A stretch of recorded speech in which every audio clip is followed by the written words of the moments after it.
guys, and welcome back to the Irish Hotspur. It's your boy David, Ireland's #1 Spurs fan, and welcome back to another edition of Tottenham Weekly. Should really start calling it the Tottenham Post-Mortem between now and the end of the season, to be honest. I do apologise about the delays. We just had to get Mr. Box Office to turn in some homework, and we also had to get Paul out of bed as well to join us this evening. I've already been flicking through some of your comments. I've been in a bad mood all day because of last night. And some of you guys are already cheering me up with some of your comments. Some of them are funny. But on the panel, we are, of course, joined by your host, Jack Kanicki. Jack, how are you, my man? Keeping well. Yet again, Dave, have lied again to you. Probably, Spurs-wise, not keeping very well. And I caught my lie right there. But good to have Mr. Box Office back on the show. Good to see Paul here, too. I think that's a panel. I'm not sure if we've done this panel before. So we'll see, have some good chat. And there's some brave souls, Dave, to chat about Spurs today. Paul and Alex are, let's be honest, because it does feel like a post-mortem. Feels like a graveyard right now. And we continue to find ourselves with kind of no progress and only kind of questions for where we're even headed and how can we even fix this solution. It's always crisis management at Tottenham Hotspur. Always crisis management at Tottenham, it seems like.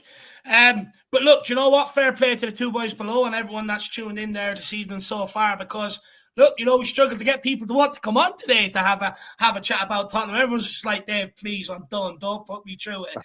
So fair play to these boys. And we'll start with Mr. Box Office himself. Alex, thank you for coming this evening. Really appreciate it. And how are you, mate? I don't want to put some bad news on it, but it looks like Nagelsmann's in talks with Chelsea right now. Yeah. Oh, no, that's great news. Yes. So you got two Nagelsmann deniers in the panel here, Alex. So okay, yeah. So the popular manager. Let's see, the popular manager for Tottenham looks like he might be going to Chelsea. But I'm not in the know, so I don't know. I'm just only the main event, Mr. Box Office. Listen, I said it already on, and I've got to give a shout out to South Quays, Asthmatic, Marlon, has, and has Spur as well. Big up to them. Shout out to them boys. I might have had a go at Asthmatic, but he's a good guy, really good guy. And I'm glad that he's still streaming as well. I'm really glad. And please support him, definitely. But yeah, I've got nothing else to say. I do. I reckon after Profession of Truth and Entertainment, we should add Captain Deluded onto the end of Alex. That's what we should do. That's my recommendation. Maybe get some receipts to my boy Sean. Spurs talk show, bruv. You know what I mean? But anyway, I love the guy anyway because he gives me fuel every single time. You know what I mean? But no. Listen. This is quite easy for me. But the thing is, though, there's only so many times I can say the same thing. You know what I mean? There's only so many times I can say the same thing, and it gets depressing. You know what I mean? So. And like I said, I ain't learning nothing from this, and I don't think any kids are learning anything from this. So, we'll just get into it, and that's it. And that's all I'm going to say, and that's it. No worries at all. So as you can see, Alex is as chipper as always. Big smile on his face today. Paul, my man, how are you keeping? Thanks for coming on this morning over there for you. Thank you, my man. No, pretty easy because it's Ramadan at the moment, and so I've been up eating and drinking for the next half an hour before I've got to fast all day, so it's pretty easy at this time. Assalamu alaikum, everyone out there who's doing the same thing. And nice and zen. I'm feeling nice and zen about the football. I was kind of resigned. I thought it'd be a shit show yesterday, and that's what it turned out to be. So what can you do, eh? Yeah, just pray and wish for better football, I suppose. Well, yeah. I really appreciate that. I didn't actually even know you were doing Ramadan, so even more of a thank you for coming on today. I really appreciate it, brother. Oh, you're allowed to stream. You're all right. No, I know that, but the fact that you have to get up early to eat before and all that sort of stuff. So I appreciate your time, my man. He lost his appetite after Everton anyway. Right, I got another 20 minutes, so better keep hydrated. Nice. It's all right. You can have a full picnic there in front of us if needs be. Let's welcome a few people in and let's get into some of the talking points we have come up with this evening. And look, stay tuned tomorrow because we got a good podcast coming your way tomorrow. I'll just let you wait and find out who it is, but we've also got some very, very juicy talking points in there as well. Big up Kelso Hunt, good to see you. Robbie Keane, the one and only, the greatest striker in Ireland's history. Good to see you, man. Big up Mick Carmelock, big up the Sable team, big up Davy Hall, Mike Hotspur as well, Derek Hutchinson, Moondog. We also have Jazzy Fusion, good to see you. We have Jiu-Jitsu Baby, Welsh Gal is with us, big up Welshie, good to see you. Ben Sally yourself, great to see you. Zoe as well, Joe, move on the quiet, don't say nothing. Who else have we got here? Pete McCormick says, good to see our captain and leader come out and say there are a lot of positives to take from the game. Is there anyone that have failed to learn the lessons? Honestly, we're going to get into Hugo Lloris and his comments. They're atrocious. And do you know what? I said they were going to come out, and I just knew they were coming. But big up, Pete, my man. You're going to kill me, Dave, because I haven't even heard what Hugo said, man. Oh, don't worry. Don't worry. Jack will tell us all. Jack will tell us all. Don't worry about that. It's absolutely disgusting. I'm on Hugo alert always, Paul. Don't you worry. Oh, dude. Oh, I'm the main man. Yeah, it's just because I feel like I'm covering you up an awful lot, and I shouldn't be. You're my guest. It's rude. I don't know what's going on. The StreamYard usually does something, but it's not doing it. Big up Tottenham LSG. Good to see you as well, brother. Wayno's in the house. He says there's no hope of real attractive football as long as the likes of Dyer and Hugo remain at the club. And the proper manager is back properly with real players, not bargain bucket, poundland signings. No, absolutely spot on. Big up, Wayno. Big up, LS Vlogs, keeping me, keeping my calendar. He was yesterday. Big up, my man, legend. You've got Nicholas. Big yourself up. Steve D. Also, he must be getting a rough time of it on socials. Big up, Steve D. Good to see you, my man. Scooter Reacts, great to see you. Truth be told as well, good to see you in the building. Nigel A. Smith, long time no see. Hopefully you're keeping well, sir. Along with Anthony Rose, big up, my man. Great to see you in the building. We've got the Flat Cap fangirl in the house, even my fellow Spurs suffers. Big up, Dave, Jack, and the Professor. Good to see you.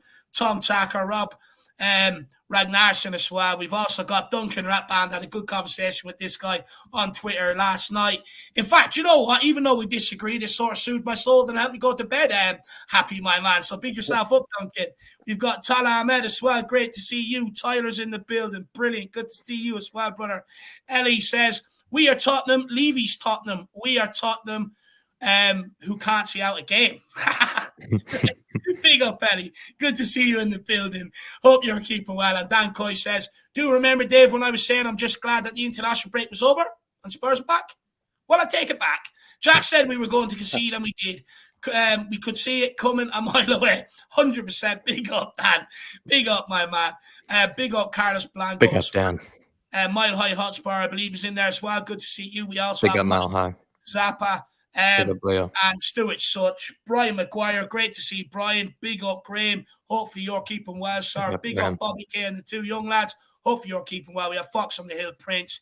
DB as well. Good to see you. Big yourself up, my man. Hopefully you're keeping well, along with Mr. Stokes as well. Great to see you. And, of course, the one and only Rob Belcher and Derek Hutchinson. Great to see you, kiddo. Good to see you, my man. And Peter Simmons.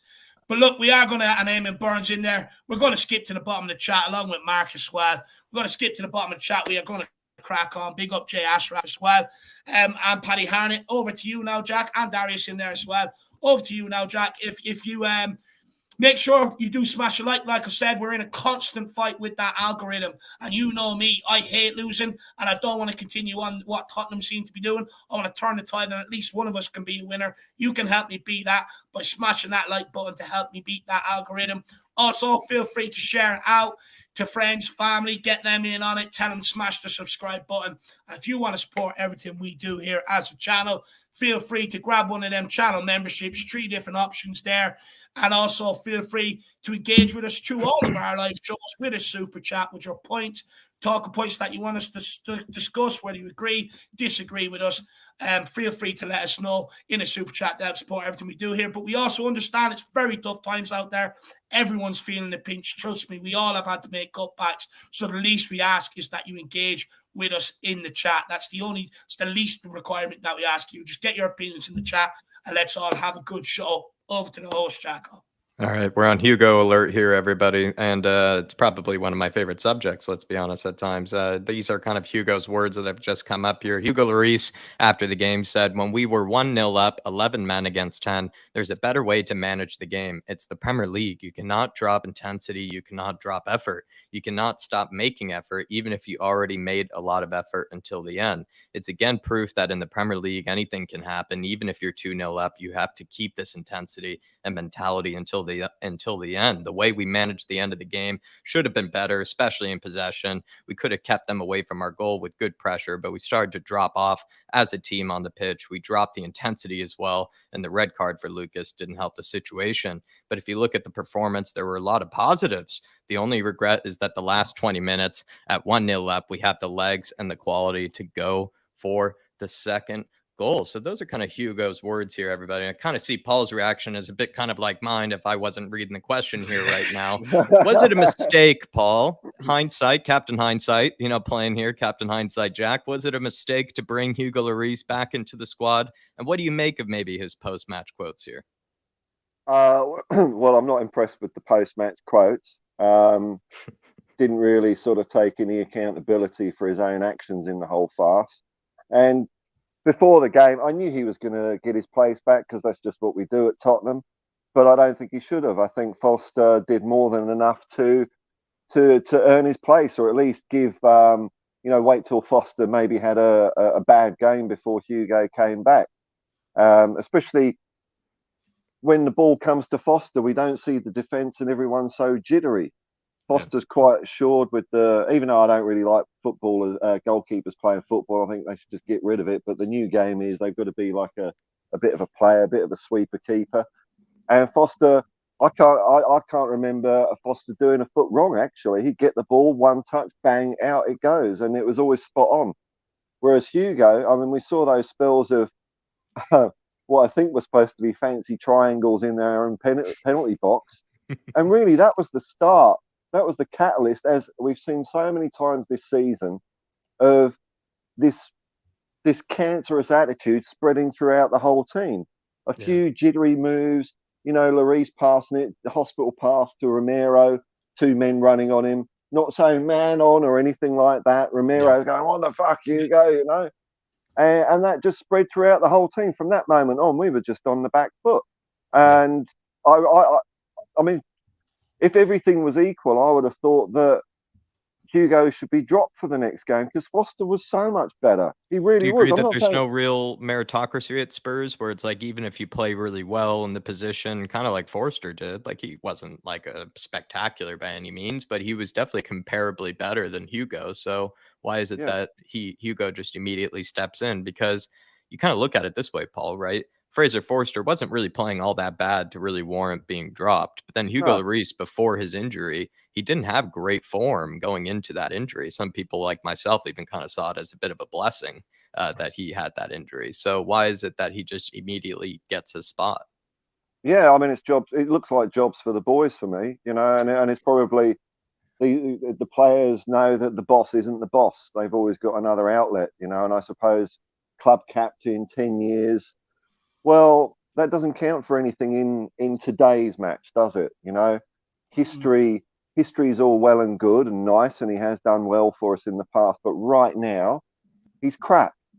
Yeah. So he shouldn't be playing. He shouldn't be playing. And those comments, like we've heard it before from Hugo, it'd just be nice to see one of these players take a bit of criticism on the chin and fess up and say, we've got to do better. Sorry. I hate when I hear that phrase. That's the phrase that made me wince, Jack, because I hear so many crap sportsmen say it. Oh, we can take a lot of positives out of today. I mean, no, you can't, man. No. You drew 1-1 with the team that was in the relegation zone, and courtesy of the Fighting Cockerels, they are now out of the relegation zone. So there doesn't seem to be a meritocracy at Tottenham. There just seems to be a complete mess. What do you expect, though? No one at the club ever takes accountability. Even Conte, when he had his spray, which I agreed with, he didn't take any of the blame himself. Levy is invisible, never says apologies for anything, Super League or anything. So how do you expect the players Yeah, to there's then no culture of accountability. You're no, spot on. no. It's seen. I don't know if it's, it's a typical corporate bullshit thing. Whereas you're always covering your own ass, really, Mm. and that's not the way it works in football. So no, I'm not impressed. To summarise, I'm not impressed with Hugo, Jack. I think that's a good way to summarize at the end there. For you, Alex, did he show any sense of leadership or captaincy on the actual pitch for those 90 minutes against Everton? Because for me, the way I read it, and I think the way Paul is reading it, seems a bit like after the fact, if you know what I mean, like Alex, like it's a bit revisionist from Hugo. Like he's saying all these things, but he wasn't really doing them.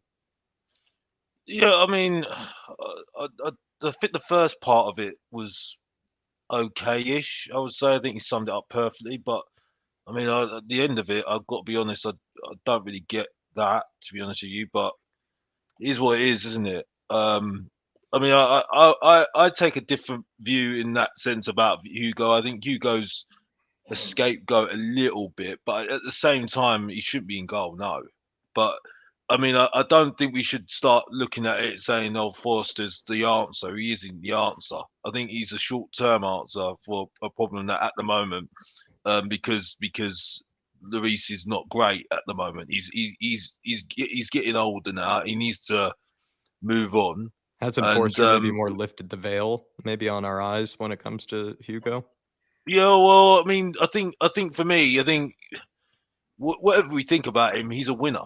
He has won before with With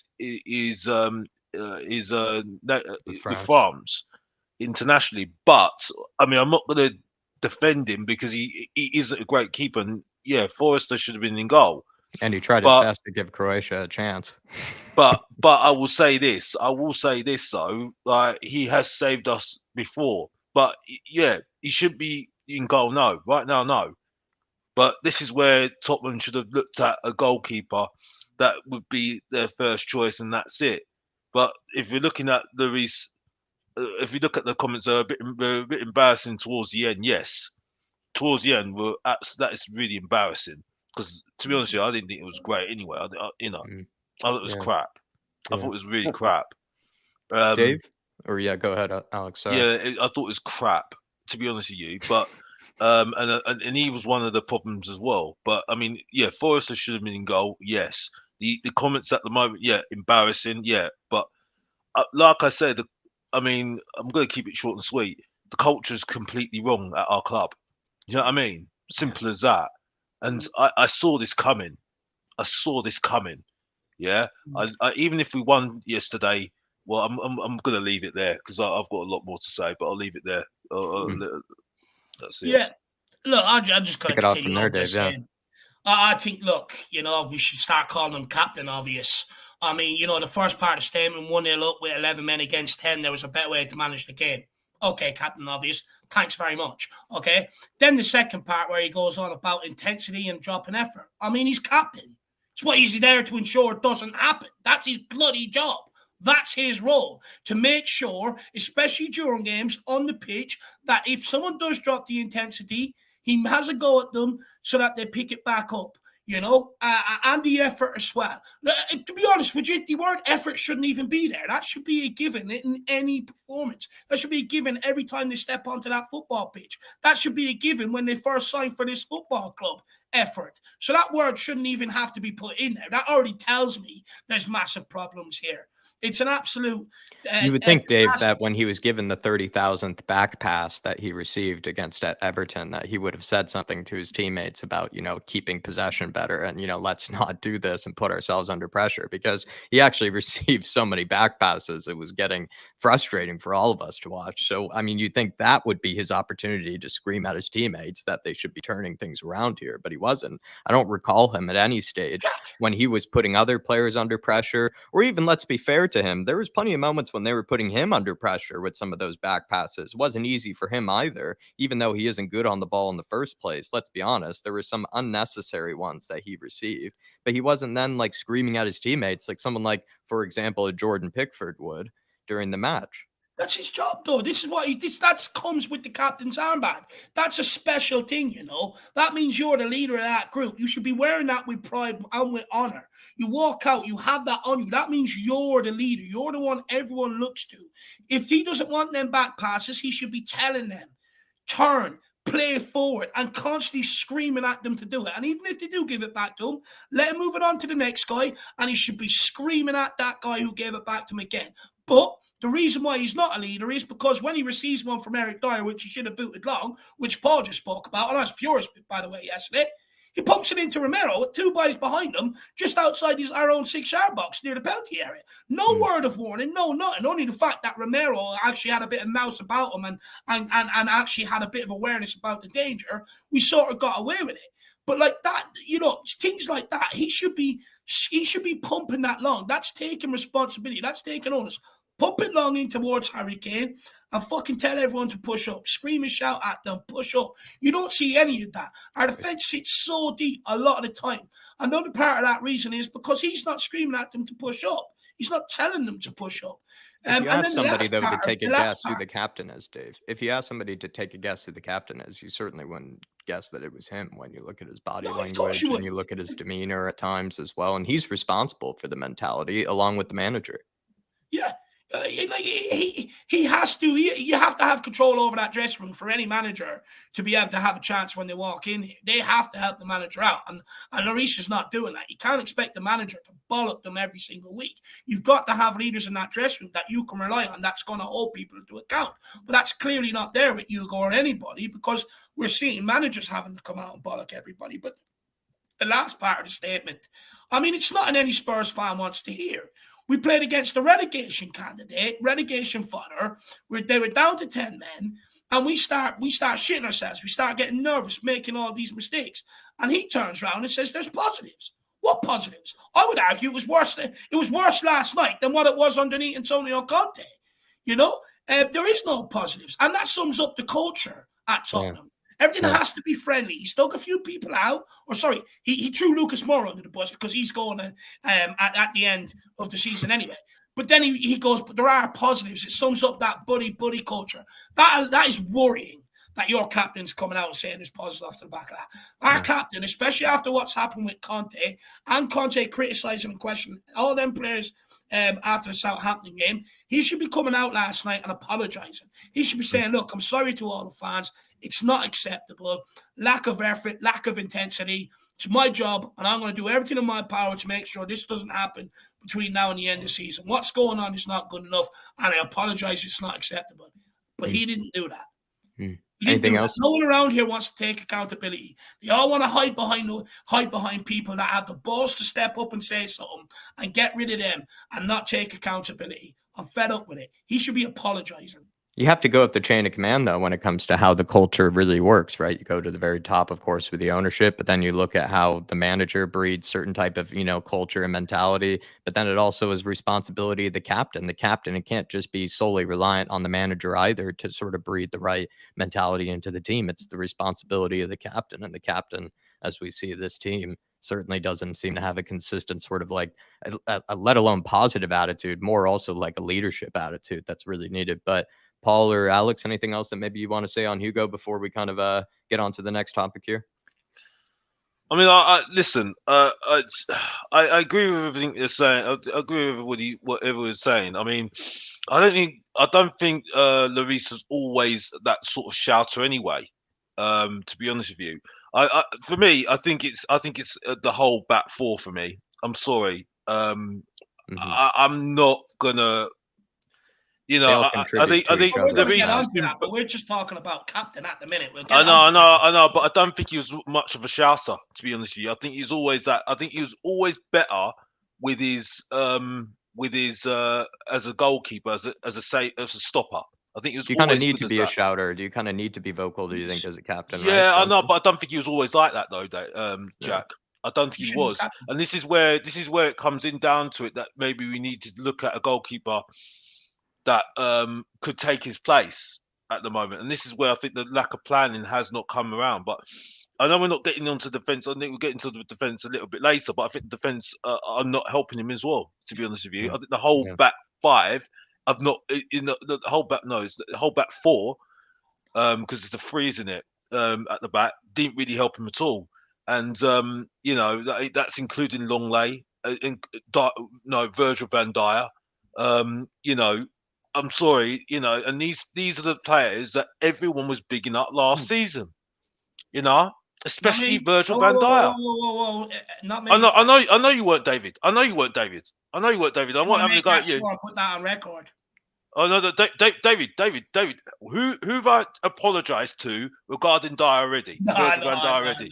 So, David's you don't need to tell me as well. because I've been picking you up on other shows. I said to you, you're the one that told me. We were having debates how many times about this guy, yeah, and Sanchez, yeah. So I'm sorry that defence is awful. I'm sorry, but we were bigging it up last season.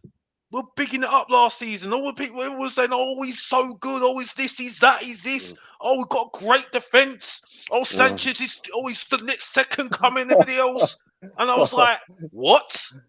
We were reluctant to upgrade it as well. We were really reluctant to upgrade it significantly. It's the same players that bottled it in the Conference League, which people completely forget. And then all of a sudden, people forget, and people think, "Oh, why we lost in the Carabao Cup? Why do we lose in the FA Cup? Oh, why do we lose in the Champions League? It's a bang average AC Milan team, by the way. You know what I mean?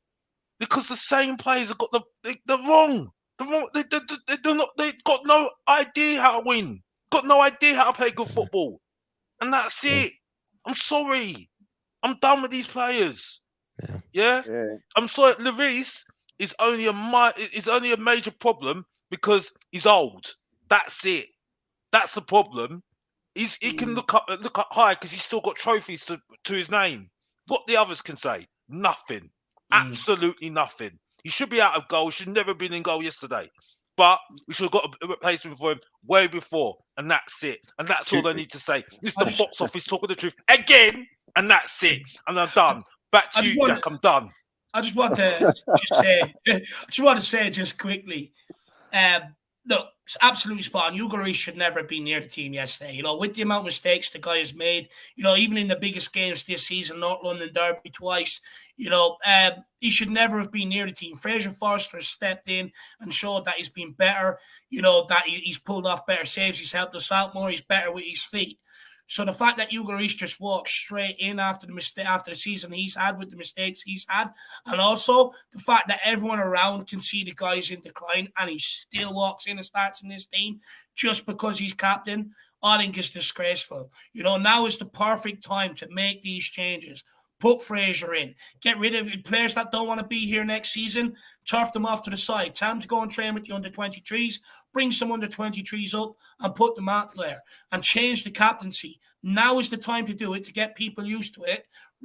Used to the idea, rather than over the summer at the start of next season, where it might cause a bit of controversy because players, are not happy that they have a leader in charge where they can all be lawless, have no rules, and do what they want. So they should change that now this season if they can, going forward for the future. It's got to. It can't keep continuing. This guy, as much as people want to blame managers, as much as people want to blame owners, as much as people want to blame chairmans, I get it. Everyone gets a piece of the pie. But why do the players? Why does someone like Hugo Lloris always evade it? He's a massive part of the problem. If as a manager, if you want to succeed, you have to have a guy that you can rely on the dressing room, a guy that can control the dressing room. And I'm going to go confidant, your liaison to the players. Yeah. And I'm going to go into it probably a bit more tomorrow, right? But the reality is if a manager, if there's no control in the dressing room, the manager has no chance, because that shows he has to bollock them every single week. And when he does that and he gets fed up with it, you get exactly what Conte gave you against Southampton. You were going to say something, Paul? The problem is, David, I have to say this quickly. He might be getting a new contract. That's the problem. That's the problem. Yeah. I've heard some things. Sorry to interrupt you, Paul. I keep wanting to. Hopefully, it's for the wine and cheese department, Alex, not for the goalkeeping department. That's the point. But yeah, back to you, Paul. Sorry, I just had to say that. Man. Hopefully, it's to be a sommelier or something. There, Alex. New contract. No, a good goalkeeper, a great goalkeeper, has got to be shouty. They should be the captain of the 18-yard box, right? not the rest of the pitch, because they're not up there, they're not involved. And like you could hear Ray Clements barking at his defence from the back of the shelf. He was always on them, always on them. I don't see Goalkeeper Hugo has to be doing it. focused. You have to. The goalkeeper's got a unique vantage point, haven't they? They don't have to mark players. They can see what's going on. They're shouting at their defenders to do the job. Hugo doesn't do that. But on the I'm captaincy, surprised Oliver Kahn has any lungs left after oh playing. my God, man, that man, yeah. But I mean, we don't have a leader anywhere on the pitch, do we? We don't have a captain anywhere. For all we need extra defenders and all that sort of stuff. We need some just big bastard who can be a captain as well, because we have got no leadership anywhere on the pitch.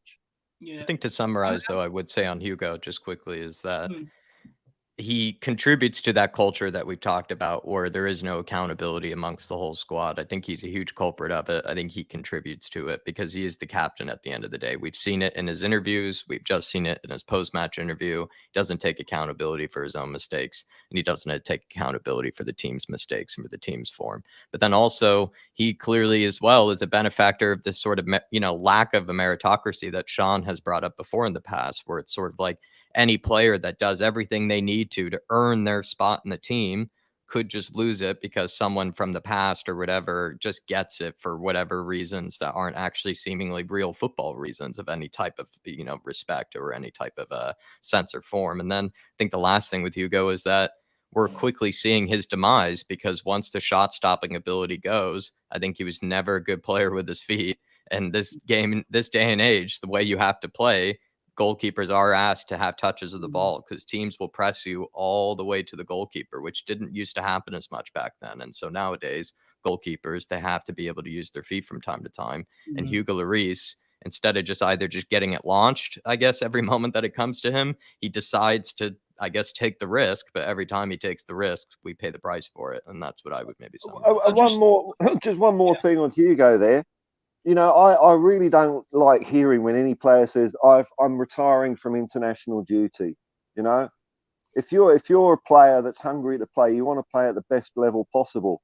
And all he's doing there is he thinks, well, I'm probably going to get dropped by France soon anyway, so I'll nip them in the bud before they nip me in the bud. That's a loser mentality, man. I just want to add in two quick things as well.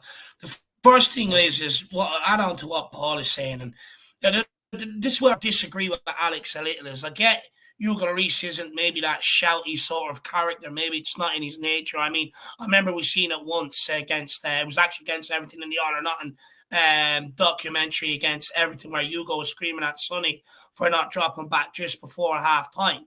It's no good in the changing room. You need that and you need it out on the pitch. Look, a goalkeeper should be shouting, organising his defence anyway. That's a given with the job. You have to do that. You have to be shouting at people from set pieces, who you want on the post, who you want to pick up who. Make sure people are on who they've been told to pick up before the game by the manager and stuff like that. So he should be shouty by nature anyway.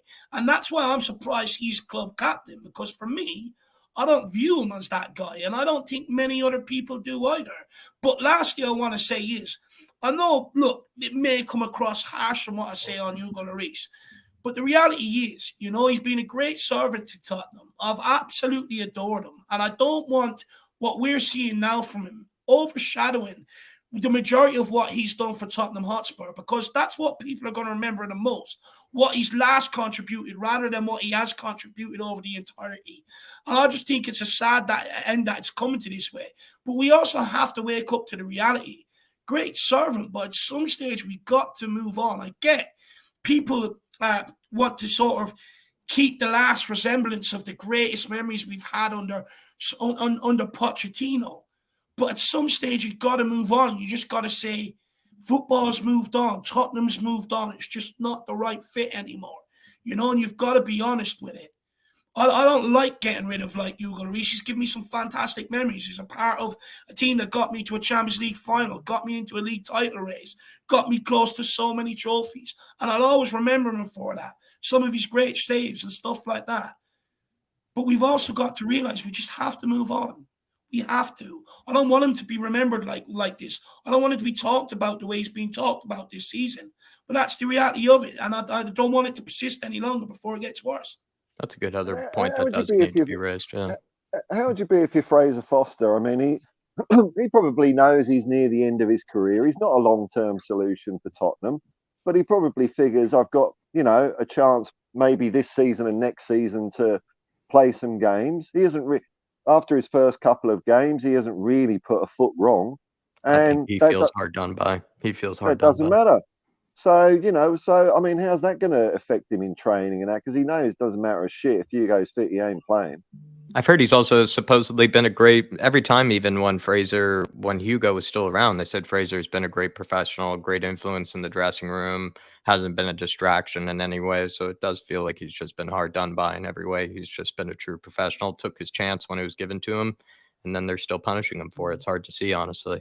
Moondog saying, "Good evening, rest in peace, Tottenham." I was speaking to Phil P, actually, at the Phil Army multiple times, Moondog. It feels like maybe instead of wearing your Tottenham jersey, to the likes of the game. Maybe just wear a full kind of black suit, maybe wear an umbrella as well, but in case it's raining, just make it, kind of your funeral attire for every single game, it feels like.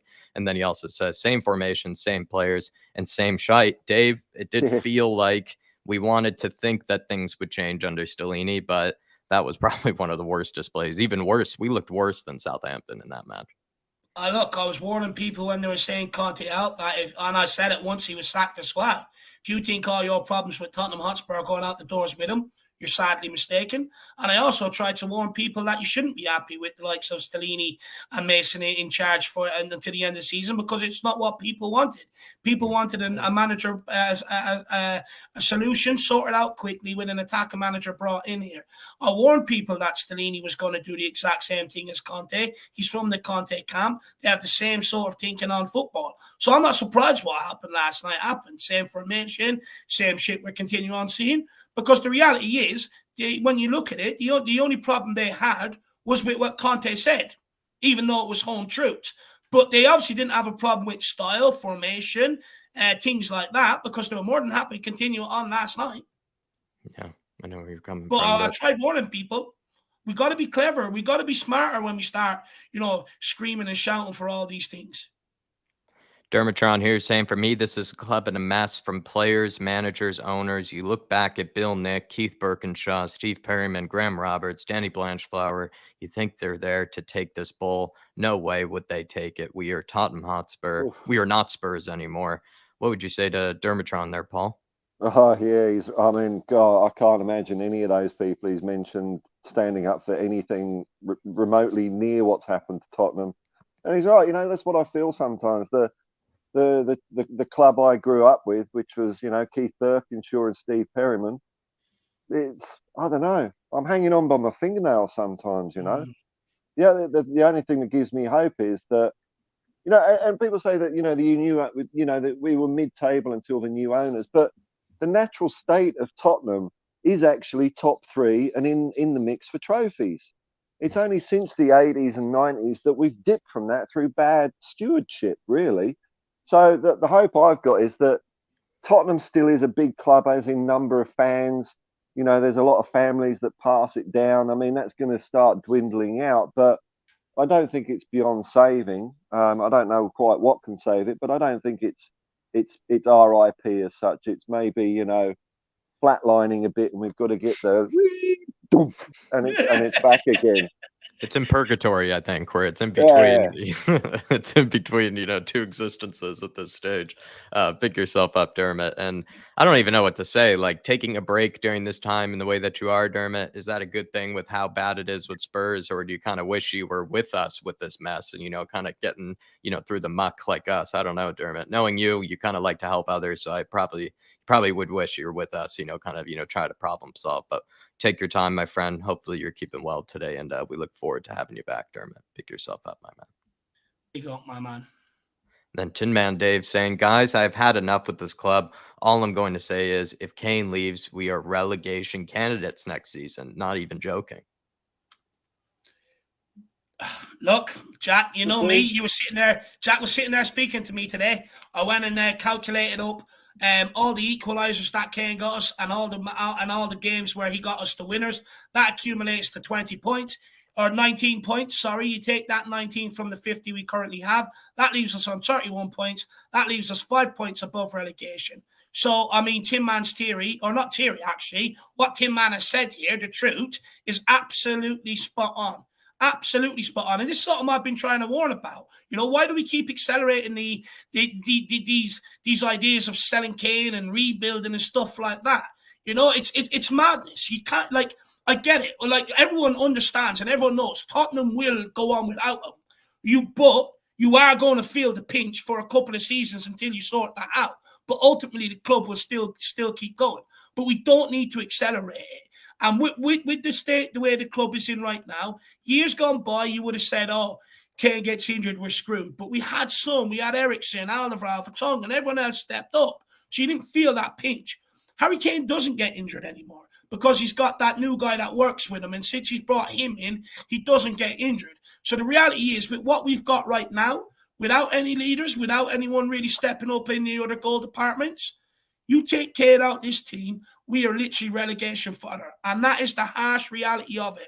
And I don't want to hear people say to me, Dave, you can't count it like that. Yes, I can, because no one else is stepping up around to produce the goals. And I haven't even gone into how many he's assisted or stuff like that. And I could probably do a deeper dive if many people wanted me to. But the reality is, Tin Man is absolutely spot on, and no one else can claim otherwise. We let Kane go, we are relegation fodder. You're on mute, Jacko. Sorry. Harry Kane, for me, Tin Man, is one of those guys where if everything is going swimmingly, if everything is perfect, if we're in kind of a perfect time to make a transition from Harry Kane, you consider it in a year or two's time. But at this moment, we just have such a long laundry list or grocery list or whatever you want to call it list of problems here at Spurs that need to get to. And I just don't think he lies that far on the priority list. I think he's almost damn near the bottom of the priority list, if you ask me, when it comes to you look at his situation. And I don't blame Spurs, and at least I do hope Spurs actually do leave it to the last minute, where they do try to push and push and push to get him to sign that contract, even if it means waiting after the summer, even if it means waiting until the last minute to see if he can sign. Because I don't think, honestly, he deserves probably to, or I don't think we even deserve the money that we get from the Kane kind of selling or anything, because we kind of done him so wrong, I think, in so many ways. I'd rather he just go on his own accord. If you ask me. I just want to further on. There's a guy called Welsh Guy 2014, big yourself up, my man. And he says, but we'd have another striker that would score goals. Who? Bottom Richarlison. Has he scored any? You know, before Harry Kane got here, we had Vincent Janssen. What did he score? Before that, we had Sadado. What did he score? So, will we? That's, you know, this is the thing. We got to stop with these preconceived notions. The reality is, look at what we've done before that. The guys didn't do the business. We got lucky that Harry Kane came through, grasped the opportunity, and had the attitude towards football that he did. You know, we've got to realise that. And then Jeff says you want to get rid of all Poch players, but remember, Harry Kane is one of them. And again, I don't know how many times I have to say this also. When I've said it many times, the weaker elements of the Poch squad. I've always said keep Kane and Son, because regardless whether Poch has been here or not, they have continued to play well. Okay, Son's a bit of a different case this season, but I would still hold on to him and give him next season. But the rest, they claim to be a part of Poch's great squad, but the reality is they're only ever on the periphery. They're only ever on the backup, and they're the guys that need to go. Big yourself up, Tim, man, and it's good to see you in here. And then Ellie as well, given a super sticker, and she said game over. Well, we're close to game over, like Paul had said, but not officially game over. It feels like maybe only so many turns left, Ellie, and we have to get it right this time around. But pick yourself up, Ellie, and hopefully you're on the mend as well, and maybe we can get you on one of these panels next time, Ellie. We'd love to see you again and have your say, especially on the fan shows. We definitely have been missing you, Ellie. Static TV Paul here. Gary Neville, everybody, has hit out at the rest of the likes of the Spurs pundits out there, everybody. I kind of thought we'd get maybe some quick thoughts on this one. It's just a bit audacious, you could say, from Mr. Gary Neville. He's saying, interesting to seeing so many ex-Spurs players that never got near to the Champions League places for years when they play for the club, saying they can't watch this current team now.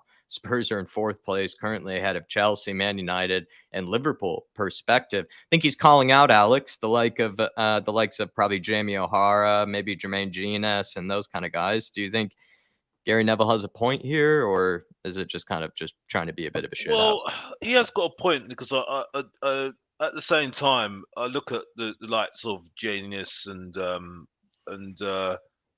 well, mainly Jamie O'Hara, who really, to be honest, wasn't a great footballer. Let's be honest here. You know what I mean? I'm just being honest.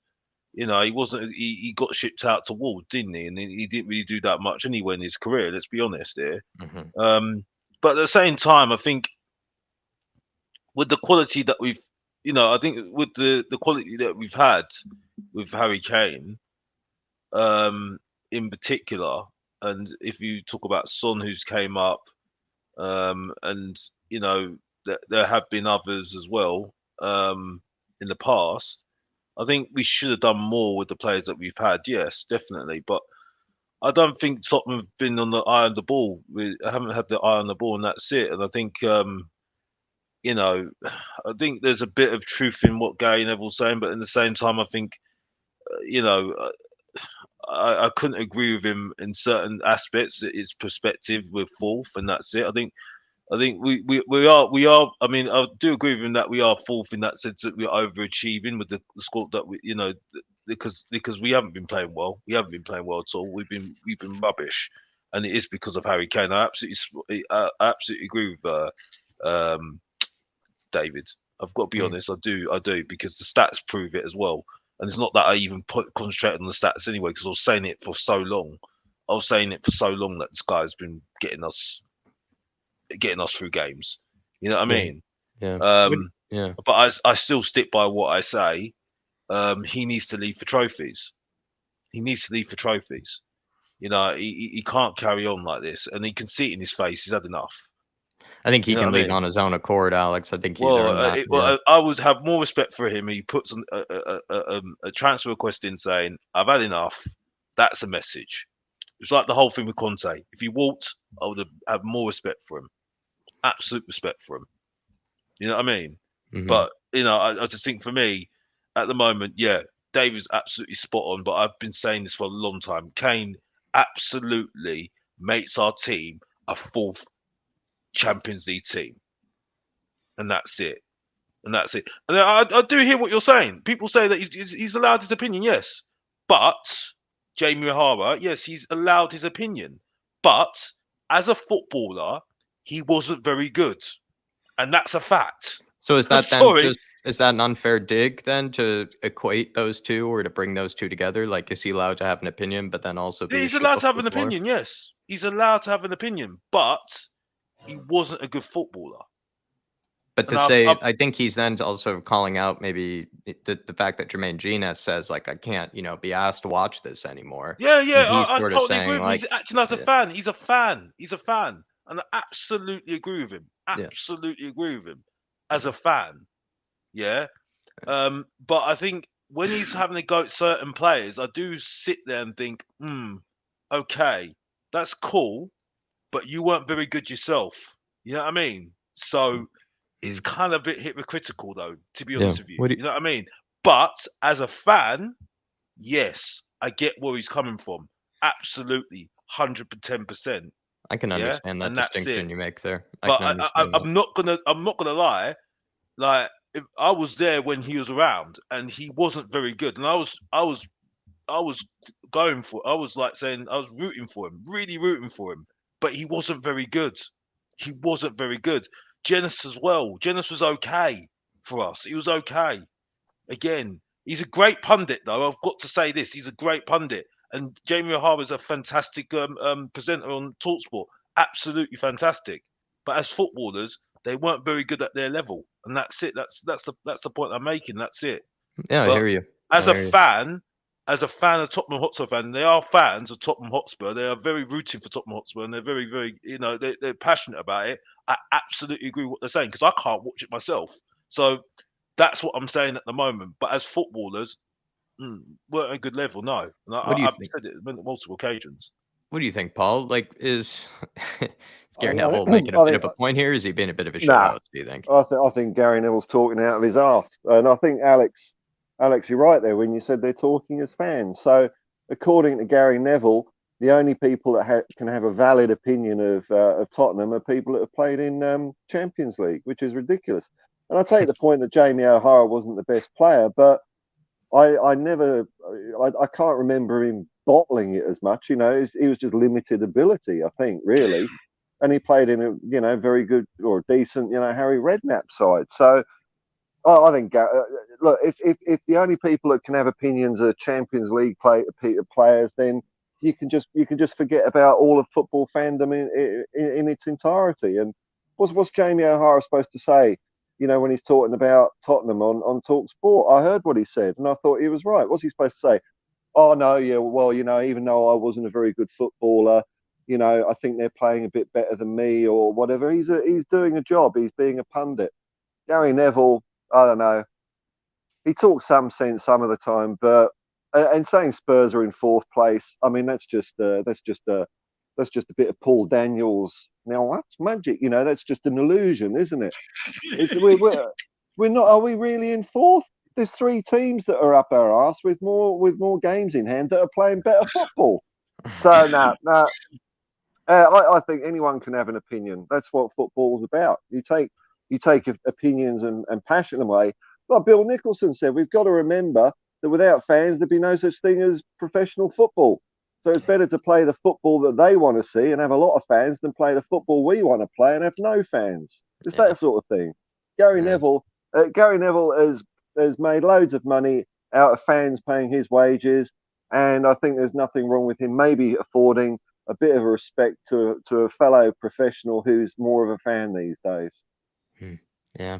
I think he's just honestly, Dave, what do you think? Maybe last comment on it. I think he's probably just trying to get a reaction. Like, he's trying to stay relevant, maybe, if anything, Gary. Look, you got to understand, right? The more following these guys have on socials, the more they stay on Sky longer, and they don't get cold. And then they bring them people to Sky with them, which then means they get to stay there because the numbers are good, which means they get paid out in their contract as well because the engagement and the viewers, and it means they can turn around and say, look, we bring so many people, blah, blah, blah. And they can also ask for more money. These guys aren't stupid. These guys are not stupid. They know exactly what they're doing. I kind of understand the point about, sort of bit hypocritical. Some of the guys speaking, coming out and being harsh, because it's kind of like, I mean, you didn't exactly give it your all while you were It there. borders on hypocritical when they say like, oh, like the effort levels and like things like that. It's Yes, like, don't say that you weren't a part of some atrocious performances, like as well. Like everybody's been there for atrocious performances. But I think I agree with what Alex has said, where it's like, maybe they are hypocrites in that regard, where maybe the way they might dig into the players in certain ways could be slightly hypocritical because they've done the same thing. But at the end of the day, where Genius is coming from, where O'Hara is coming from, Dave, they're fans, kind of like we are too. So it's sort of like they're saying the same things as us. Yes. So it's kind of unfair to really take a dig at them when they're also kind of saying the same things as we. No, 100%. Look, if Jamie O'Hara was sticking up for Tottenham, we'd all think, what's this prick on about? So he's just saying what we're all thinking anyway. No, look, I have no problem, people speaking from a fan's perspective, having your opinion. We all follow this club. We're all engrossed by this club. We all want what's best for the club, and so everyone's more than entitled to their opinion, 100%. Where I'm coming from is like, I can maybe understand it coming from like a Robbie Keane. Who else do you want to pick? People that's giving great service. Graham Roberts, Glenn Hoddle, people like that, right? Yeah. Sort of understand it. Jamie O'Hara, Jermaine Genius. I struggle a little bit there from them sort of guys. What they are saying is true, and it's from a fan's perspective, I get it. But I think maybe you should remember sort of parts of your career before you start having a pop at others, I would say. Yeah. It's a harsh thing to say, but at the same time, I can't sit here and say, "Oh yeah, they're really good at the end of the day," because they were just crap. They were crap. They were crap. You know what I mean? They weren't that great, and that's it. And that's why I sit there and say, "Well, not being funny, mate, but you weren't that great. You know what I mean? Like, so it's a bit awkward, like, because you're having a go at Harry Winks, but you're the autonomy of Harry Winks, but even worse. You know what I mean? At least he was a Champions League. I know that he was with other players that were better than him, but the point is, you weren't that great. You got shipped off to Wolves, and then you didn't do that much. You know what I mean? Genesis, and that's it, and that's it. But they're fans, though. There are fans, and they're very good at what they do right now. Yes, absolutely. Genesis is absolutely fantastic at the moment. Yes, he is. But, sorry, especially Jamie O'Hara, nah. Anyway, as far as Gary Neville goes, he's Man United, so his opinion about anything to do with Tottenham Hotspur is absolutely irrelevant, completely irrelevant. We're not talking about Gary Neville now. I'm just talking about them as the players now, because Gary Neville just says what Gary Neville says. You know what I mean? But it is what it is, isn't it? And look, I disagree with sort of Gary Neville where he says you can't have an opinion. Every fan can have an opinion, of course. Fans are paying his wages still, so Look, what I will say is where does this stop? Because what Gary Neville is alluding to, it's kind of like that era.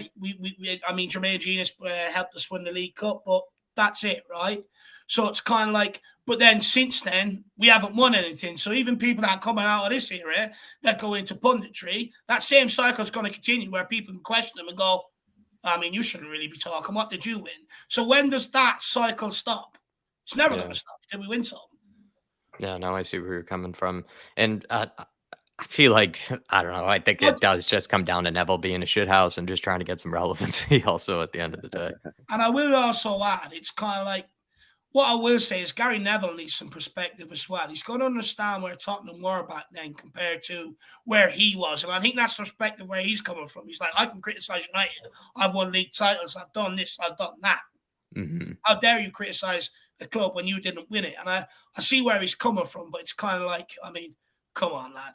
You know exactly what we were back then. I mean, you were part of the team where they used to rock up and Ferguson's team talk used to be, come on, lads, it's Tottenham. You know what I mean? Yeah.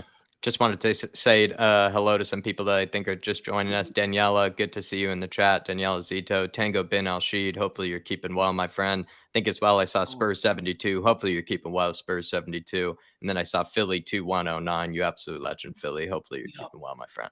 And then Underground Man here with the super chat saying to add insult to injury, Ndombele, Winks, Lascelles, and Joe Rodon all back in the summer. Yay!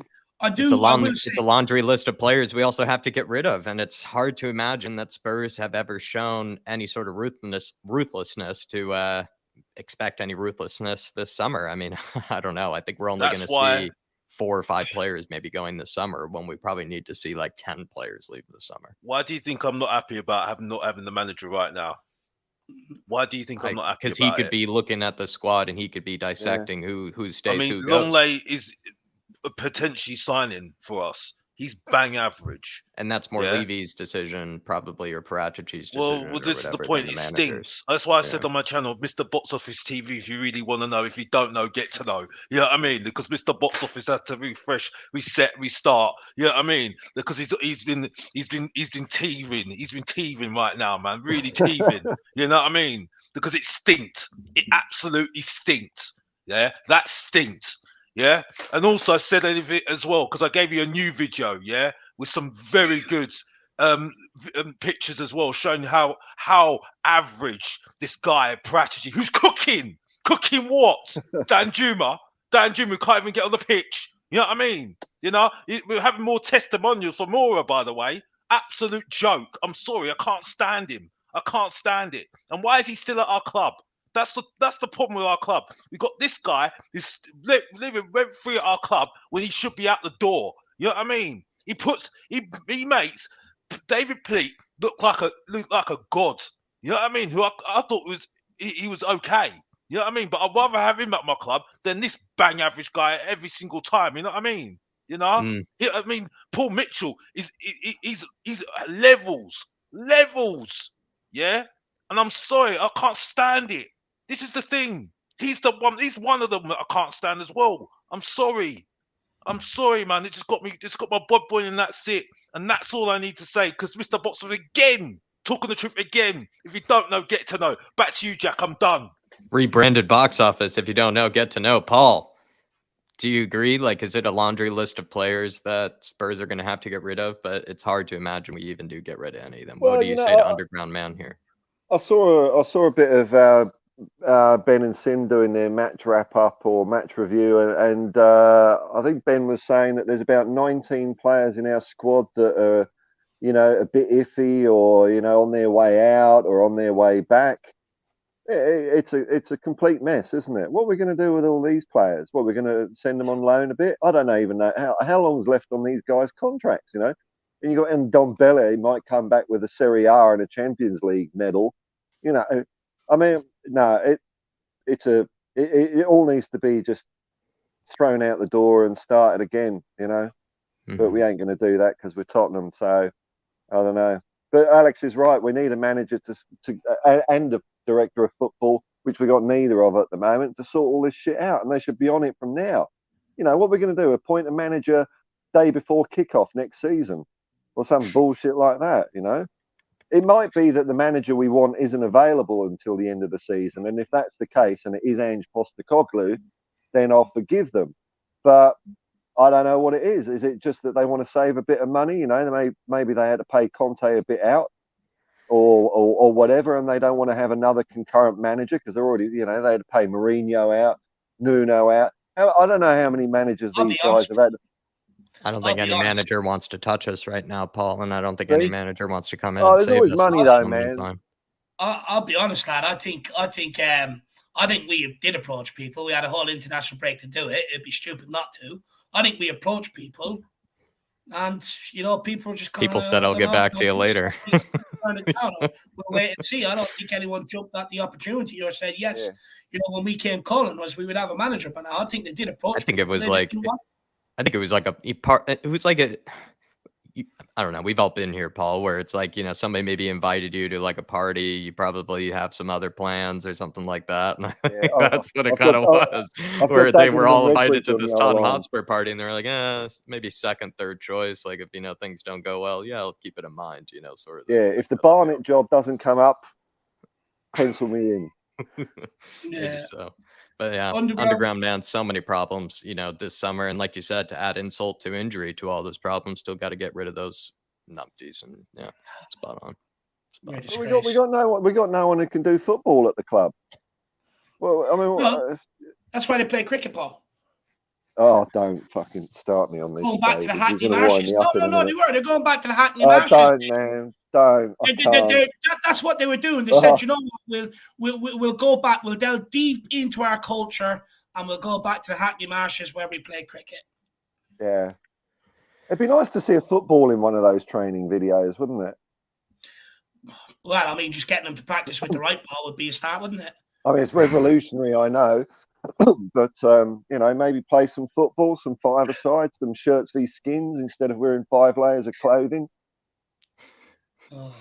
Another question, another topic here, everybody. Let me know your thoughts on this one. And speaking of TalkSport, Jamie O'Hara, I was listening in. Fans on TalkSport last night, and I have heard times before, have complained about Spurs insisting on playing out from the back, despite continually giving it back to the opposition and putting us under further pressure. Do you agree with this criticism of our tactics? I'll go back to you, Paul. Do you agree with this criticism of our tactics? What's the solution for it? Because I kind of see where they're coming from, that we kind of invite, sort of the pressure by continually passing it sideways around the back, but we're also kind of just incapable of doing it. So after being able to, somehow crumble against Everton, can we play on the front foot football? When you've got over half your team, we've got 6 players whose job it is to not let in a goal, which I think is so un-Tottenham. But it can work if those players are any good, and they're not. They're crap. And it's like, toilet roll can only absorb so much water before it just goes through. Tottenham play with 6 at the back. We play with a two-man midfield. Two men are supposed to get the ball from these clowns up to the 3 up front. So It's not just the players, then it's kind of how we're set up as well that's contributing. Look, the players do have a big part of it, but imagine if we had 4 at the back and we had a midfield of, I don't know, Sarr, Skip, Højbjerg, and I don't know, get someone out of academy or something. At least if you had 4 up there, you'd have something to, especially against 10 men, you should be playing in their half and getting them to tire themselves out, the other team. They're stretched. So look, I agree with. Look, it's an interesting point, is it? Can we play front foot football with the? Well, we can't. Look, we can't play any fucking football with these players. Let's face it. Like, look, when you got Dyer, Sanchez, Davies, Lloris, what are you going to do? You might as well play cricket in the Hackney Marches. Could it be slightly more attractive though? So but I think you could by rearranging them a bit, at least play something a bit more entertaining. You're going to still be very, very, very vulnerable at the back, but I like to watch football that puts a bit of a smile on my face from time to time. And this season's been just dreadful. So we can't do it with the players we can, but we could do, I think, better than the turgid, awful football that we've been seeing so far. And maybe if we played in a more attacking formation, that would actually bring it to a head more, that our players at the back are just dog shit. And because this gives them a bit of protection, having that many players back, it doesn't show them up all the time for how shit they really are. Mm-hmm. Whereas if you had one less player there, we would see how really bloody awful they are, but we might score a few more goals and be a bit prettier, and then it would be obvious when transfer window comes along, we need some new centre backs, for God's sake. Get them in there. That's the Christmas list, maybe. I would say, or any holiday list if there's a summer holiday coming up. But Alex Davies, what do you say, Mr. Box Office? Steve D has given an emphatic yes to my question here about whether we can play some on the front foot football with these players, because after last night we failed to be able to beat a 10-man Everton side. It seemed like we still struggled to keep possession against a 10-man Everton. But could things be tweaked? I think, I don't want to put words in Steve D's mouth, but he probably thinks it's probably the way that we're set up and maybe the way that we're probably instructing these players that contributes to the problem. So it's not all just on the players. No. He responds with no. There's nothing really else to say. No. They've proved it with other managers as well. I've had to take some humble pie and apologize to David when we were arguing about this from from the time that we were in lockdown, and we were arguing about these players and we need to give them a chance. Now I'm agreeing with David. I've been agreeing with David. I've apologized to David. I've had to take some humble pie with David. I said I apologize for Virgil van Dijk. The reason we're 15 minutes late, Alex. Crap. Don't worry. The homework was we I've had to apologize to him about Sanchez because he's just embarrassing. I've had to apologize for Davis that I was defending very heavily. He's okay, but he still will get us relegated. And I'm saying this on the record right now. Without Harry Kane, these players will get us relegated. Okay, if you play good football with them, you are going to get relegated with these players. Yeah, and I don't care if we've got Bentancur. Okay, I've got respect for him because in fact he's injured at the moment, but I think he'll struggle in a attacking side. I think Kulusevski will be okay. He'll be good. Maybe Skip okay, but the problem is he's played how many different systems when he's been in the team so far. That shows you how rubbish our youth system is as well. So that needs to be rejigged as well. Again, Don Pratici at the wall again, cooking again. So, yeah, that whole recruitment system needs to be sorted. People say to me, oh, well, we can't do that because we need money. What's going on with Brighton, by the way? Oh, they've got some good players, haven't they? And I couldn't see some of those players. You know what I mean? The symbol of competency, they are, I think, at this moment in time. That's what it is. Competence. Competence of the highest level. You know what I mean? But we can't good players. We need money. We need money. Honestly, don't get me started. Don't get me started. And don't even get me started because Leicester City as well. They might be down there right now, but I'll take any of their players right now. Brentford, man. Don't forget Brentford. Oh, yeah, Brentford as well. And how many years have they been in the Premier League, by the way? Oh, yeah, 2 years. and Tottenham been in the Premier League for how many years? They still can't learn. I'm sorry. I'm sorry. I'm done with these players. I can't stand in any of them. Any of them. I'd rather take 1998 players even though they were going to get they got relegated for us. I'd rather take the players that were 2001. That's how embarrassing these players are. They're pretenders, and that's it. I'm sorry. I don't even know why I'm ranting, but I'm sorry. It's the blood boiling.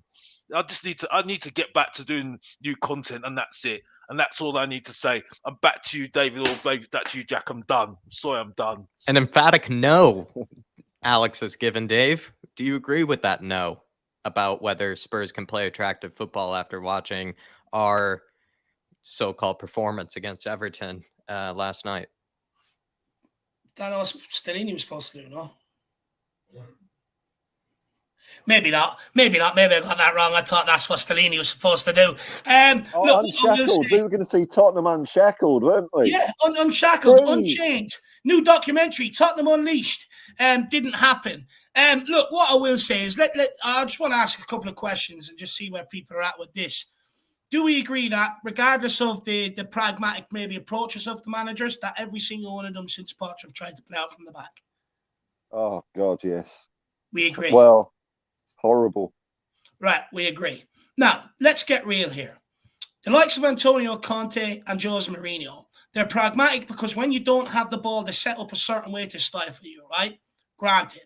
Now, the problem we've got at Tottenham is we cannot play out from the back on a consistent basis. 9 times out of 10, we lose the ball in our own half, which then means it's turned over in a dangerous position and we wonder why we allow the shots on our goal we do.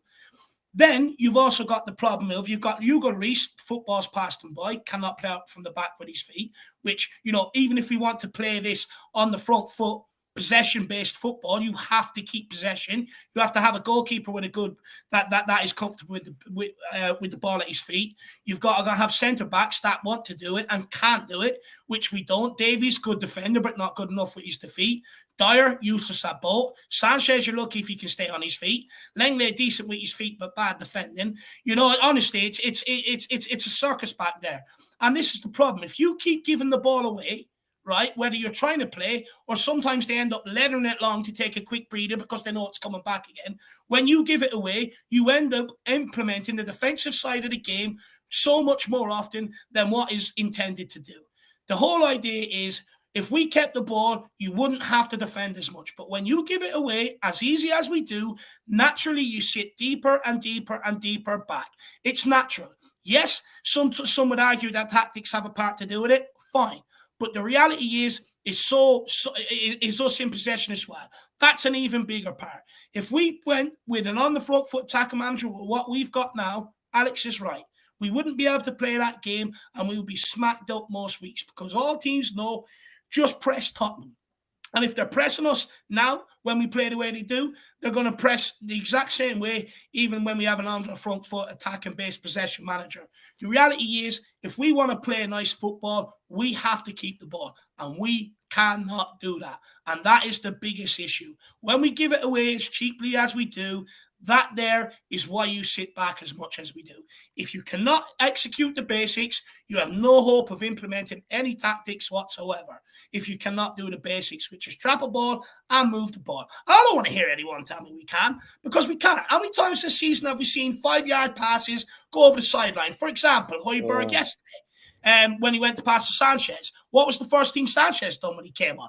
Passed the ball straight back to them. How many times did you see Dyer balloon it long? How many times did Langley give it away? How many times did Perisic give it away, trying to knock it around the corner into one of the front players on the halfway line? How many times did Son give it away in deeper positions? This is a huge problem. We cannot keep the ball. You keep the ball, we would look a lot better. And there is a massive part of the problem of why we look the way we look. Yes, you can blame Jose and Conte, but the reality is their setup is for when we don't have the ball. But they have tried to play some football, try and get us playing out from the back, create chances, but we cannot hold on to the ball. And even when you're 2 up, we were 3 up under Jose Mourinho against West Ham last 10 minutes, couldn't get a hold of the ball to keep it for 10 minutes, drew 3-3.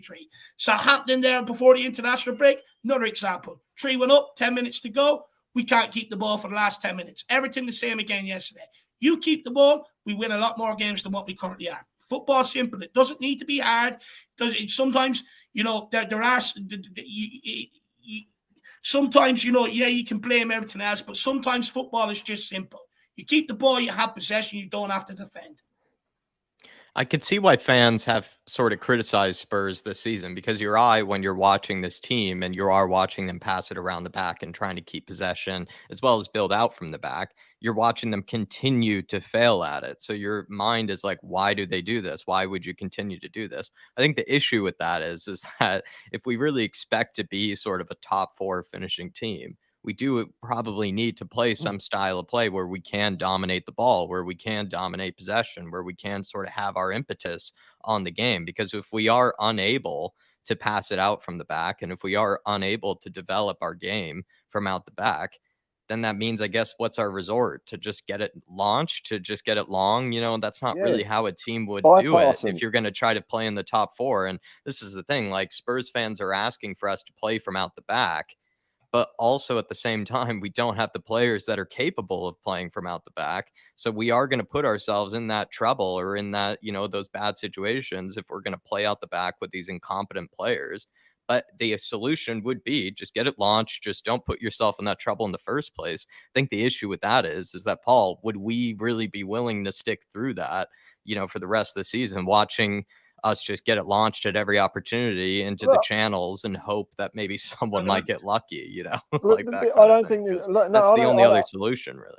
I don't think there's anything because wrong especially with against a 10-man Everton, just quickly, Paul, a 10-man Everton, I don't really know how much tactics do play into it when you do have that man advantage. It really is just simple as you have a lead, keep the lead by just keeping possession of the ball. We were incapable of doing that in any sense whatsoever.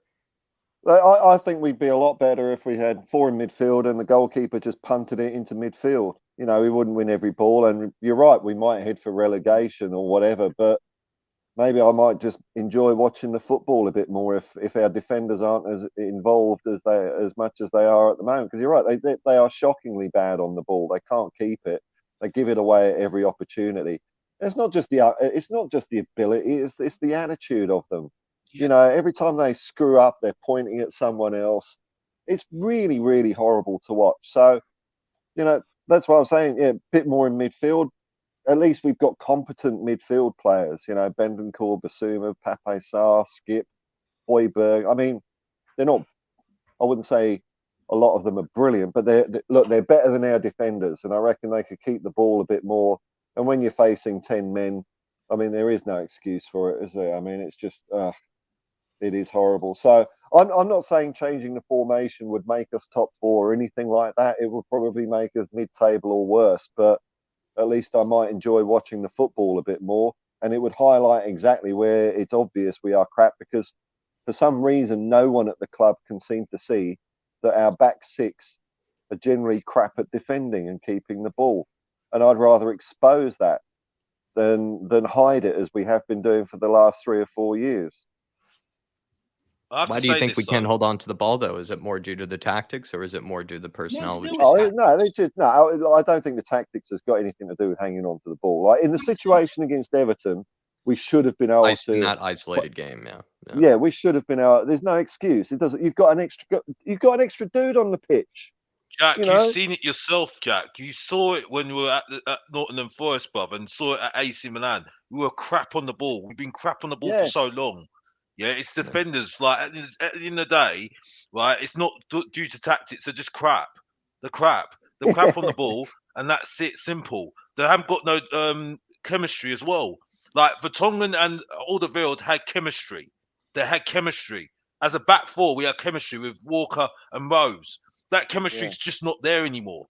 Could it have been fixed, Alex, with another personnel in midfield? That's what I'm seeing as kind of the most consistent I think if you had a midfield that was working together as a unit, I think you could work it well. Yes, with only 2, maybe to be on the front foot. Yes, but at the same time, I think you can see quite straight away there is no chemistry whatsoever between the players, and that's it. The makeup of the team is completely wrong from day dot, and that's it.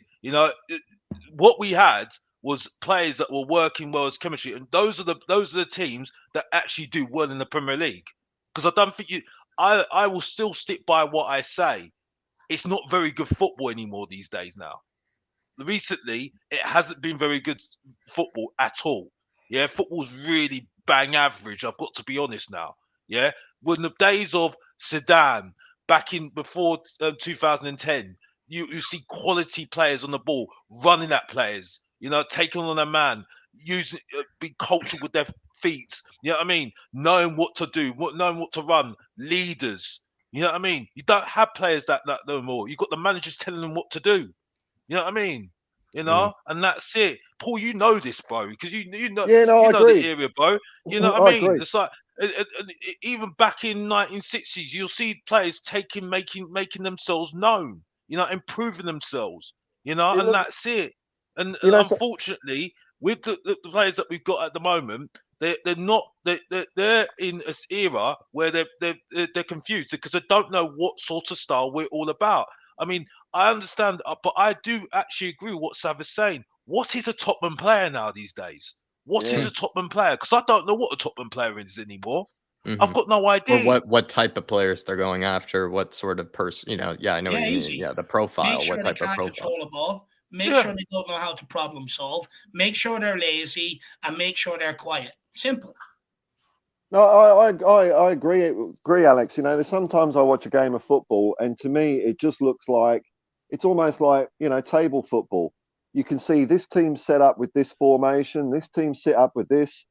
The players don't really express any individuality or special sauce, bit of sizzle. They've been drilled. When the ball's here, you be in square A2 unless there's a player in D4, then you go to A1 and it plays out to me. Sometimes I'm looking at it, it looks like a PS4 game on AI versus AI instead of human beings with a bit of flair. So yeah, I agree, Alex. Football is a bit crap at the moment compared to what it was. It is crap. There's no one with any balls or Skin is individuality. coached out of them, Paul. Skin is It's almost coached out like, of the academy. yeah, it's almost like the I don't know, the cult of the manager. Like, Bill Nicholson was a man of few words. Keith Birkinshaw was not a big shouty guy. They set up the team, they assembled the jigsaw puzzle. They could see where players would fit well to each other, and then just sent them on the pitch. And then it was up to the captain to do the rest and the players to do the rest. Now you've got the managers that like Pep or whatever that get the shits if someone steps the wrong side of over a tram line during a game, an invisible tram line that they've been drilled into their heads. It's like watching a bunch of bloody robots. It is quite robotic seeing them continue to lose it right in front of our eyes. Yeah. Just last point on the sort of style of play and stuff like that. I mean, what chance have we got when the players don't want to work? No one wants to do any training. The managers, it's happened under multiple managers, the last few managers, where you hear they're all trying to work on something, but the players don't want to do it. So is there any wonder why we're seeing what we're seeing on the football pitch?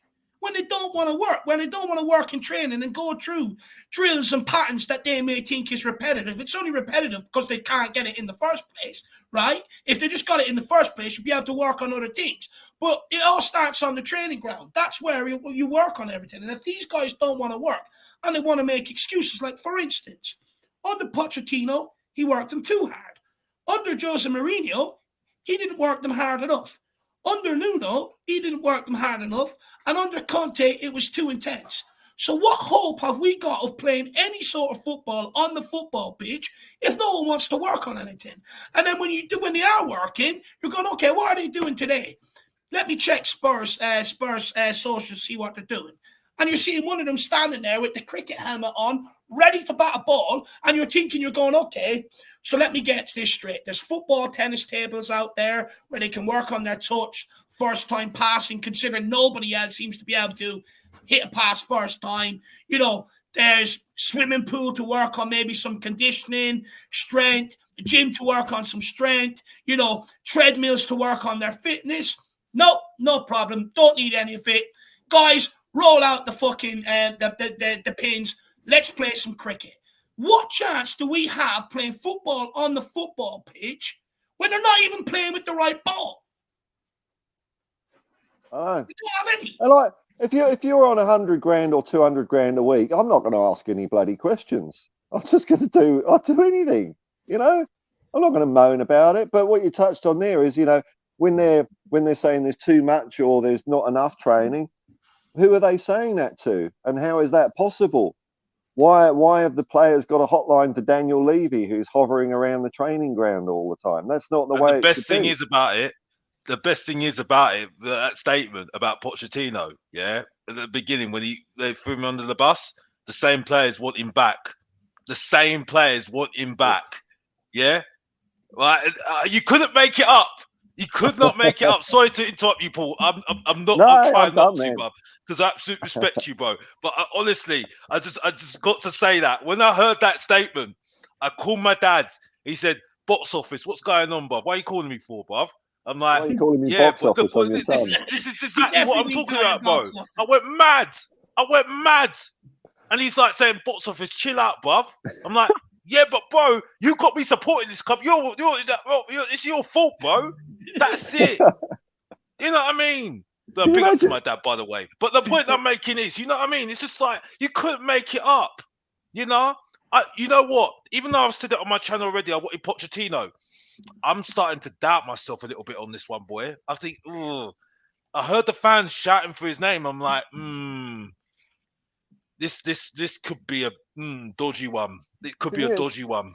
I've got to be honest. Can you imagine Poch walking back into the dressing room, and there's Eric Dyer, who everyone knows, slagged him off, white-anted him, moaned about him to Mourinho. Oh, welcome back, Poch. Thanks, Eric. It just ain't going to work, is it? No, absolutely not. Absolutely not.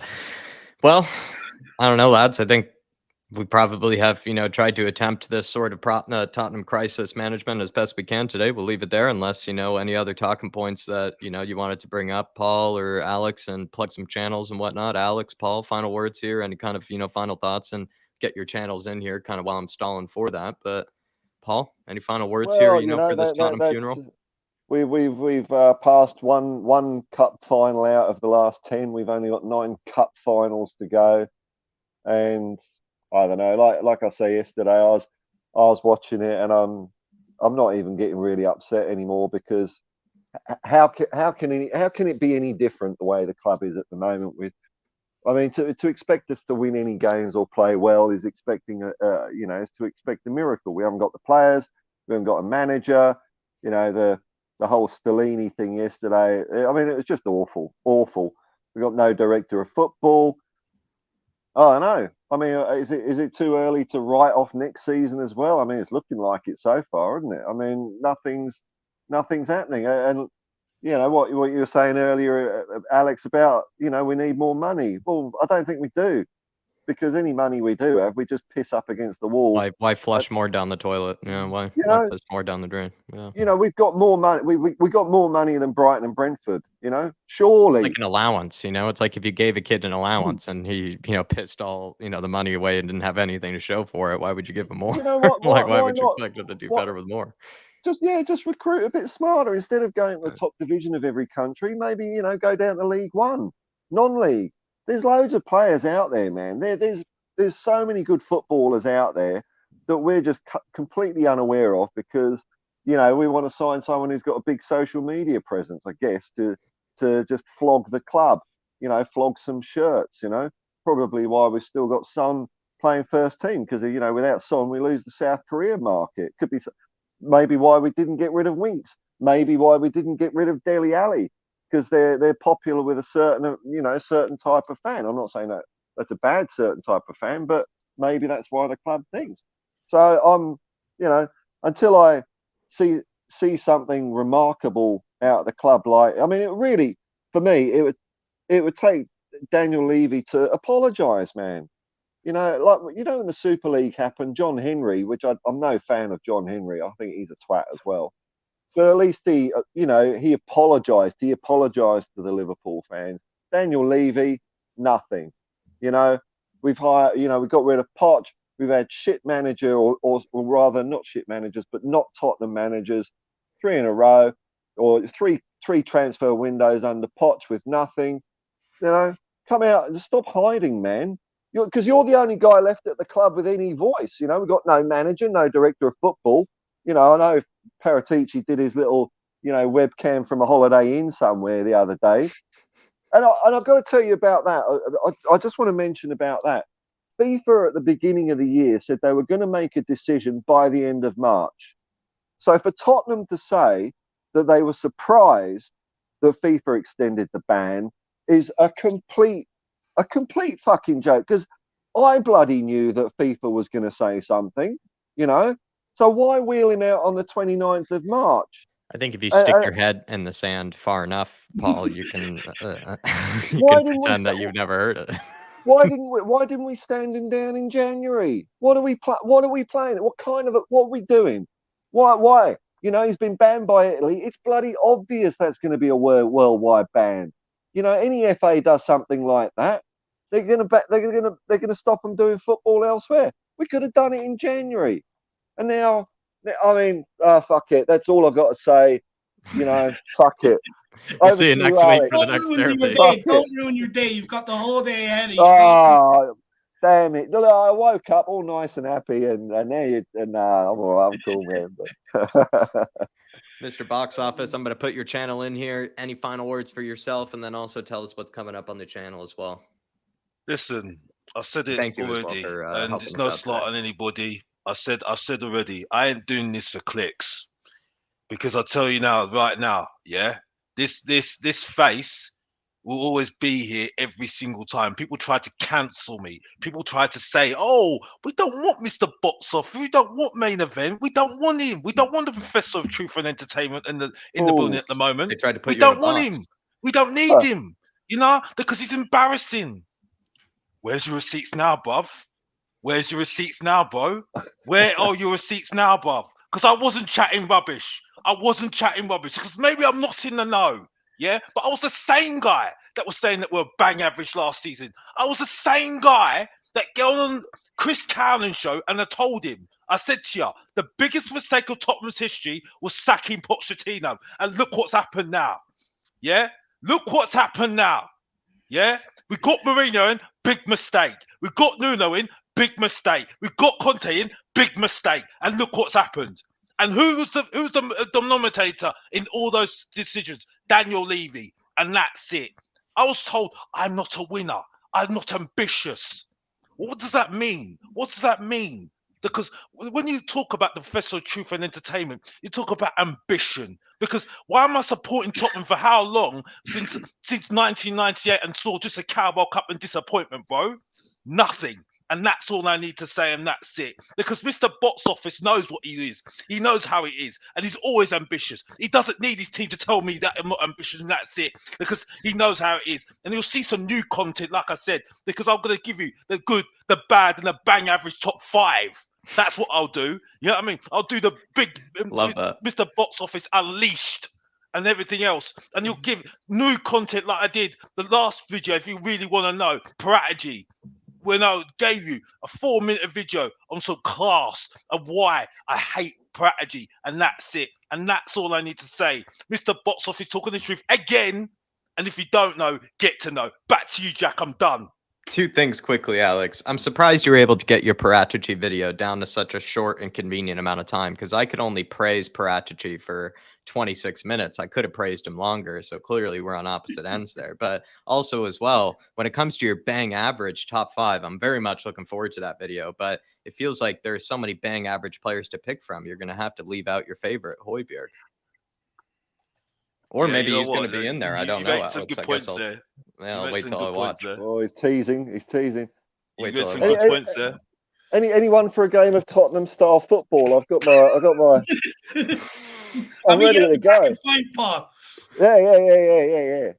By the way, that dire video, oh my gosh, that means stitches, Paul. I've got to be honest, bro. That means stitches. Anything you want to plug, Paul? Anything you want to plug? No, well, actually, I'll put up one of Alex's videos where he talks about why he still goes to the game. Completely won me over. I thought he had a valid point. So I'm watching your stuff, Alex, and I think you're talking sense, man. Keep it going.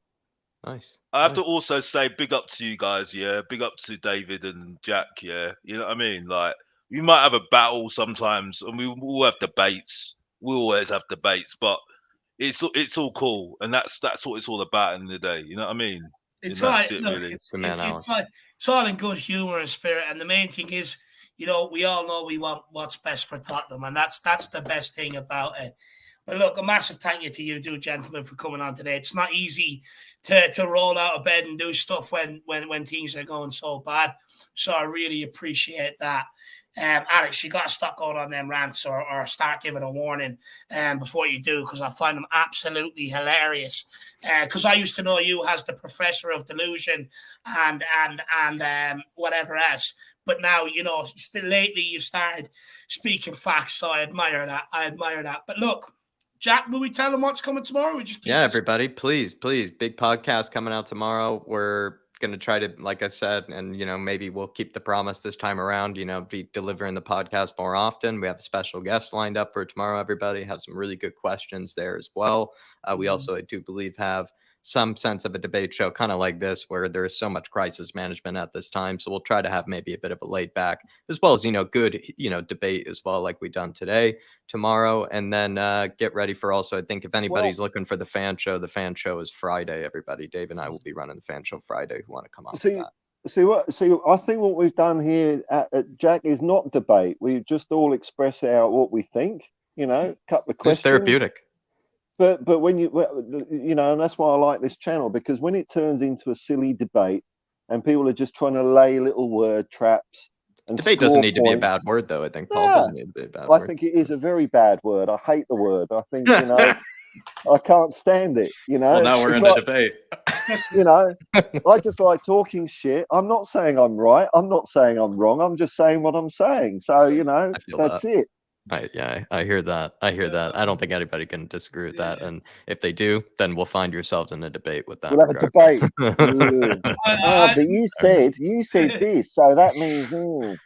Well, everybody, just want to say thank you for all those that did tune in for this one. Do hit the like button, please, on the way out.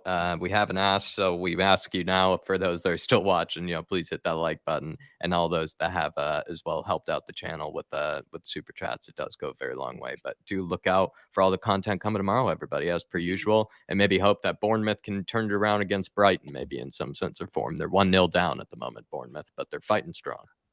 That's how bad things have come, that we're hoping Bournemouth. God, you just summed it all up. You're putting your hopes on Bournemouth. You summed up our fucking season there, man. Come on, Bournemouth. That'll go in the Irish Hotspur highlights at the end of the season for sure. I just want to say a massive thank you to all you guys. Look, I've been in a pissy humour all day because of last night, and everyone somehow has sort of dragged me out of that and cheered me up. So thank you all. And we will see you back here tomorrow. You should do that with rugby ball next, and I'll get Jack to send you over the American football. We can start playing. We can start having our own sports days, Paul, to represent what's going on at our club. But look, guys, massive thank you to you all. We'll see you back here tomorrow. Come on, you Spurs, in the vacant managerial position, I trust. In the vacant manager, we trust. Everywhere we go.